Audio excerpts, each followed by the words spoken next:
Hello guys, so in this video we are going to cover chapter number 1 है जो आपका accountancy में meaning and objective of accounting. Accounting का meaning क्या है बेसिकली और उसका उद्देश्य क्या है, मतलब उसका मतलब और उसका उद्देश्य इस चैप्टर में इसकी बात की जाती है। तो इसके अंदर जितने भी क्वेश्चन आंसर्स हैं हम सारे लाइन बाय लाइन हर मतलब कवर करेंगे हम इस वीडियो में। ठीक है, सबसे पहले है डिफाइंड अकाउंटिंग। अकाउंटिंग क्या मतलब, आप अकाउंटिंग के बारे में क्या समझते हैं, अकाउंटिंग से आप क्या समझते हैं। सबसे पहला क्वेश्चन ये है, accounting can be defined as a process of reporting. किसी रिपोर्टिंग करना, रिकॉर्डिंग करना, इंटरप्रेट करना, उसको समराइज करना। मतलब कोई ट्रांजैक्शन को सबसे पहले आप रिकॉर्ड करते हो, फिर इस ट्रांजैक्शन को इंटरप्रेट करते हो, उसको मतलब एनालिसिस करते हो कि भाई ट्रांजैक्शन है किस चीज़ की। जैसा कि मान लो आपने सेल्स की ट्रांजैक्शन रिकॉर्ड करी, cash account debit to sales, party account debit to sales. ठीक है, उसके बाद आपने रिकॉर्ड करा परचेज की, purchase account debit to bank, purchase account debit to party. फिर आपने एक्सपेंस की ट्रांजैक्शन रिकॉर्ड करी, expense account debit to bank, expense account debit to cash. तो ऐसे सारे ट्रांजैक्शन को आप पहले रिकॉर्ड करते हो, उसके बाद उन ट्रांजैक्शंस को एनालाइज करते हो कि भाई ट्रांजैक्शन किस चीज़ की है, एक्सपेंस की है, इनकम की है। ये सारी ट्रांजैक्शन जब एनालाइज करते हो तो फिर उसको आप उस रिस्पेक्टिव हेड के अंदर उनको समराइज़ किया जाता है। जैसे एक्सपेंस की ट्रांजैक्शन सारी एक्सपेंस के अंदर जाती है, परचेज की ट्रांजैक्शन परचेज के अंदर जाती है, आपकी सेल्स के ट्रांजैक्शन सेल्स के अंदर जाती है। सेल्स में भी आपने कैश सेल कराया तो कैश के अंदर जाएगा, आपने क्रेडिट सेल किया है तो डेटर्स के अंदर जाएगा। तो इस हिसाब से सारे ट्रांजैक्शन को रिकॉर्ड करके समराइज़ कर देते हैं। उसके बाद फिर उस ट्रांजैक्शन से, उन ट्रांजैक्शन के बेसिस पे ही हमारी profit and loss account balance sheet बनता है, जिसको हम आगे रिपोर्ट करते हैं मैनेजमेंट को, ऑनर्स को, रेगुलेटर्स को। मैनेजमेंट बेसिकली उसका रिपोर्ट का करता है क्या, वो ये देखते हैं कि हमारी कौन से सेगमेंट में प्रॉफिट कम हुआ है, किस सेगमेंट में और मेहनत करनी चाहिए जिससे हमारा प्रॉफिट और बढ़ जाए। ठीक है, ऑनर्स क्या करते हैं कि भाई हमने सेगमेंट इन द सेंस कि कौन से हिस्से में, मान लो उसके दिल्ली में 4 जगह ब्रांच है। ठीक है, एक है south Delhi, north Delhi, east Delhi, west Delhi. तो कौन सी ब्रांच में ज़्यादा सेल हुई है, कौन सी ब्रांच में कम सेल हुई है, वो उसी के बेसिस पे वो डिटरमाइन करते हैं। फिर जिस ब्रांच में कम सेल हुई है उस, या जिस ब्रांच में ज़्यादा खर्चे हुए हैं, तो उसको कैसे कंट्रोल किया जाए, ये बेसिकली मैनेजमेंट का काम होता है। ओनर्स क्या करते हैं, ओनर्स ये देखते हैं कि भाई कंपनी में जो ट्रांजेक्शन्स हुई हैं उससे कंपनी को फ़ायदा हुआ है कि नहीं, वो क्या कंपनी हमारी कैपिटल को, जो हमने इन्वेस्ट करा है कंपनी में, जो हमने पैसा लगाया है, उसके ऊपर डिविडेंड दे पाएगी कि नहीं दे पाएगी, ये देखा जाता है। ठीक है, उसके बाद हमारे होते हैं बैंक्स होते हैं, लेंडर्स होते हैं, क्रेडिटर्स होते हैं। बैंक और लेंडर्स ये देखते हैं कि जो उन्होंने कंपनी को उधार पैसा दे रखा है, कि लोन पे दे रखा है, क्या कंपनी उस पैसे की इंस्टॉलमेंट टाइम पे दे पाएगी। अगर कंपनी को अच्छा खासा प्रॉफिट होगा तो हाँ, कंपनी इन फ्यूचर में इंस्टॉलमेंट की पेमेंट टाइम से कर पाएगी।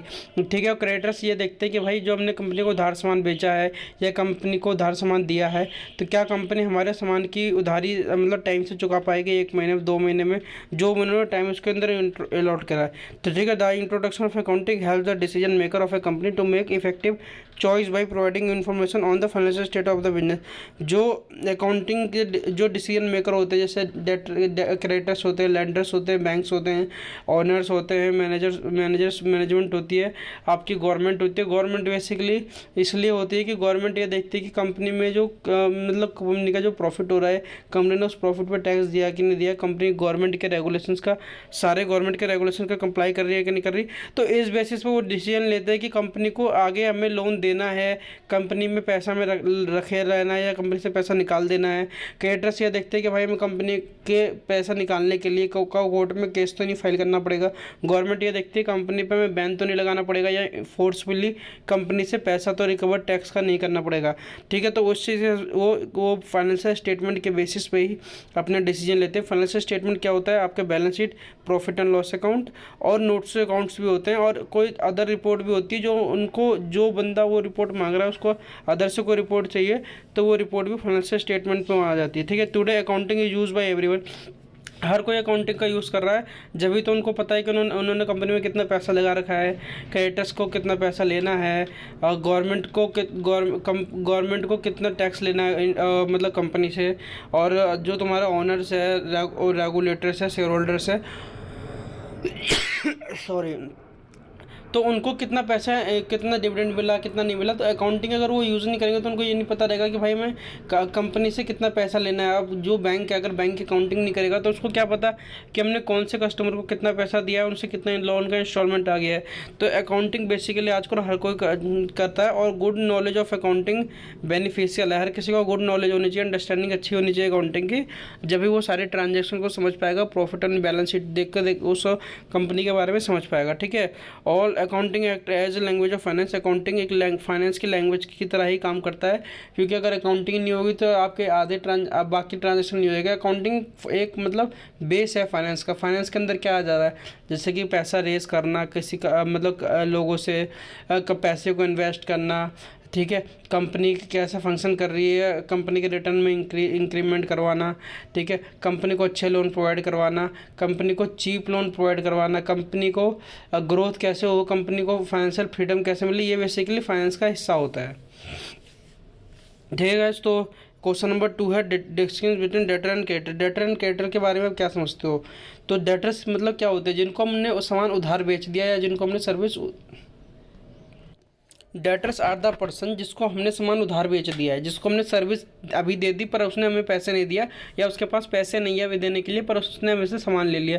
डेटर्स कोई आदमी भी हो सकता है, इंडिविजुअल जैसे हम जैसे लोग, कंपनी भी हो सकती है, फर्म भी हो सकती है, AOP BOI, ये अलग अलग तरह की पर्सनस है जो अकाउंट फाइनेंस की दुनिया में होते हैं। ठीक है। तो बंदा कोई भी हो सकता है जिसने कंपनी से उधार लिया है सामान बनाने के लिए, या सामान आगे बेचने के लिए, या सामान या उस कंपनी से सर्विस लिए। मान लो उसके हमारी कंपनी सर्विस प्रोवाइड करती है, बड़ी बड़ी मशीनों को रिपेयर करती है, तो मान लो बहुत सारी कंपनियों ने हमसे सर्विस उधार ले ली, मतलब मशीनों को रिपेयर करा लिया पर अभी पैसे नहीं दिए, तो वो हमारे लिए क्या है, डेटर्स है।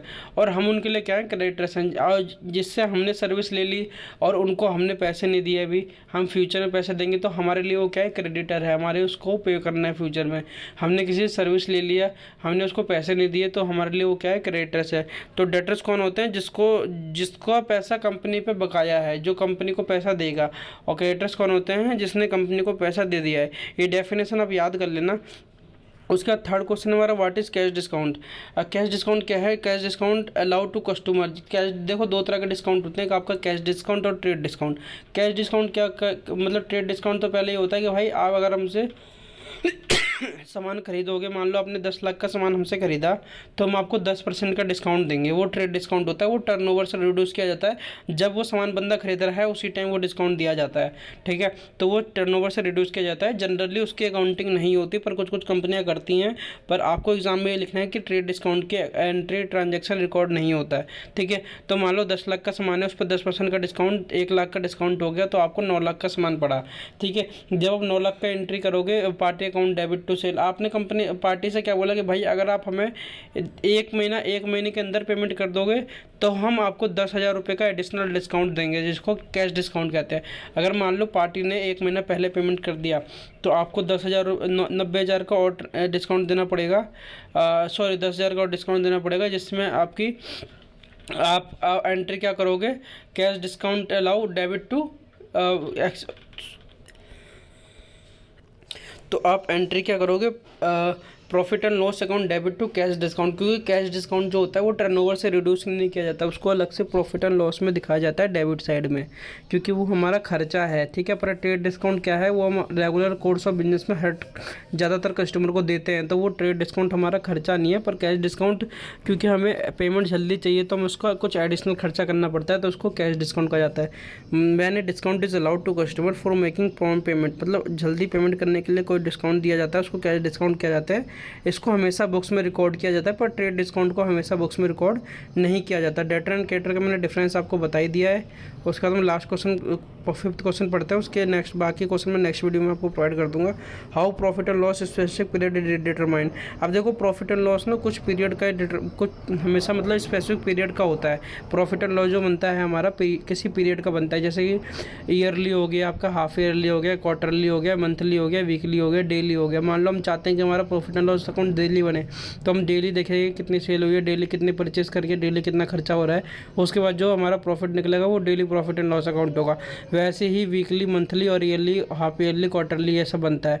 ठीक है, अब ईयरली हम देखेंगे तो पूरे साल में हमने कितना सेल करा है, पूरे साल में हमने कितने खर्चे करे हैं, पूरे साल में हमने सामान खरीदने के लिए कितना पैसा दिया, कितने का सामान खरीदा हमने, चाहे पैसा दिया या ना दिया, जब भी हम इंक्लूड करेंगे उसके अंदर प्रॉफिट एंड लॉस के अंदर। क्योंकि अकाउंटिंग हमारा एक्रोल बेसिस फॉलो करता है। एक्रोल मतलब मान लो हमने आज सामान बेच दिया पर हम उसको आज पेमेंट नहीं, तो प्रॉफिट एंड लॉस हमेशा किसी पीरियड का निकलता है। ठीक है, तो उस प्रॉफिट एंड लॉस की पीरियड पे निकलते ही वो प्रॉफिट और जो आपका होता है वो बैलेंस शीट में चले आता है, फिर बैलेंस शीट बनती है। पर बैलेंस शीट हमेशा ना कोई स्पेसिफिक डेट की बनती है।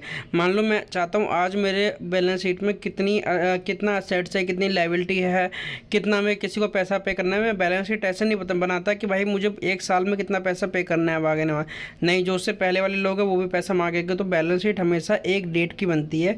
जैसे कि मैं आज चाहता हूँ कि हमारे पास कितना असेट्स है, कितनी लायबिलिटी है। जैसे मान लो असेट 10 लाख की है, लायबिलिटी हमारी भी 10 लाख की है, पर उसमें से 5 लाख हमारा क्या है, शेयर कैपिटल है, हमारा रिजर्व एंड सरप्लस है, बाकी 5 लाख हमारी आउटसाइड लायबिलिटी। तो हमारी नेटवर्थ, नेट असेट कितने बच गए, 10 लाख माइनस 5 लाख, 5 लाख बच गए। तो जो बैलेंस शीट हमेशा होती है एक स्पेसिफिक डेट को बनती है, क्योंकि उस डेट के अंदर जो भी हमारी असेट्स होती है, जो भी लायबिलिटी होती है, वो हमें सारी निकालनी होती है। तो गाइस ये 1 से लेकर 5 तक हमने क्वेश्चन सारे कवर कर लिए इस वीडियो में।